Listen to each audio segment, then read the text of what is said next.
차 씨는 브레이크를 밟았지만 딱딱했다 며 거듭 급발진을 주장했습니다. 추모 현장에 놓인 희생자 조롱글에 대해선 경찰이 작성자를 추적하고 있습니다.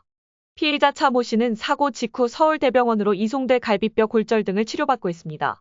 경찰은 차 씨가 간단한 진술은 가능하다는 의료진 판단이 나오자 사고 사흘 만에 오후 병실을 찾았습니다. 2시간가량 변호인 이회하에 진행된 조사에서 차 씨는 급발진 사고라고 거듭 주장했습니다.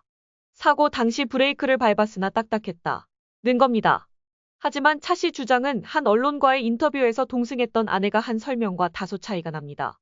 아내 김 씨는 병원에서 남편에게 왜 그렇게 역주행을 했냐고 물었는데 차 씨가 밟을수록 가속이 돼서라고 답했다고 전한 겁니다. 브레이크가 제대로 작동하지 않다는 건 같지만 구체적인 묘사가 다른 겁니다. 경찰은 차 씨의 상태가 아직 회복되지 않은 만큼 본격적인 신문보다 사고 전후 상황에 대한 진술만 들은 걸로 전해졌습니다. 또 차 씨 신병 확보를 위해 체포영장도 신청했지만 법원은 필요성을 단정하기 어렵다며 기각했습니다. 사고 원인 규명을 위한 증거 분석도 본격화되고 있습니다. 국립과학수사연구원은 3D 스캐너 등을 이용해 사고 현장에 대한 현장 감식을 벌였고 사고 기록 장치 EDR 조사도 마무리 단계인 걸로 전해졌습니다. 경찰은 이를 토대로 조만간 차 씨에 대한 재조사에 나설 계획입니다. 한편 사고 현장에 마련된 추모 공간에 피해자들을 조롱하는 쪽지가 놓인 사실이 알려지면서 경찰이 작성자를 추적하고 나섰습니다. 또 온라인상에 유포된 피해자 조롱글 역시 형법상 모욕죄와 사자명예훼손죄 등에 의해 처벌될 수 있다 며 이러한 게시글을 반복 유포 등 게시하는 행위 등이 확인되면 수사에 착수할 것이라고 경고했다고 했습니다. 경찰이 시청역 역주행 사고 차량의 블랙박스를 입수해 분석하고 있는 가운데 가해 운전자 차 모 씨가 대화 중 부주의로 사고를 냈을 가능성도 조사하고 있는 것으로 알려졌습니다. 사고 당일 차 씨는 서울 중구의 한 호텔에서 아내와 함께 아내 친오빠 칠순잔치를 다녀오다 사고를 냈는데 조선일보에 따르면 부부는 호텔에서 차를 몰고 나오면서 호텔 식사가 참 좋았다는 식의 대화를 나눴습니다. 경찰 고위 관계자는 이야기는 두런두런 이어졌고 분위기는 대체로 화기애애했던 것으로 보였다고 설명했습니다.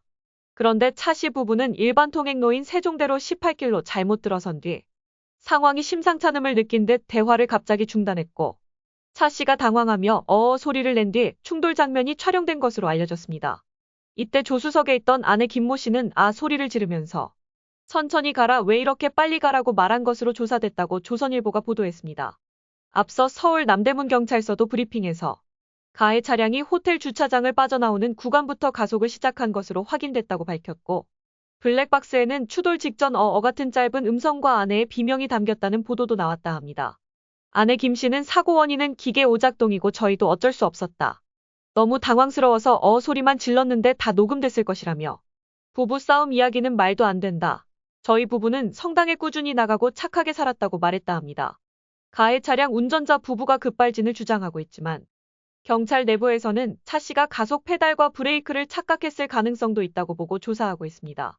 경찰은 정확한 사고 원인을 파악하기 위해 사고 전후 기록장치 추출 내역과 CCTV 영상 등 6점을 국립과학수사연구원에 분석 의뢰하는 한편 갈비뼈 골절상을 입은 운전자 차 씨에 대해 가능한 빨리 방문 조사를 할 계획이라 합니다.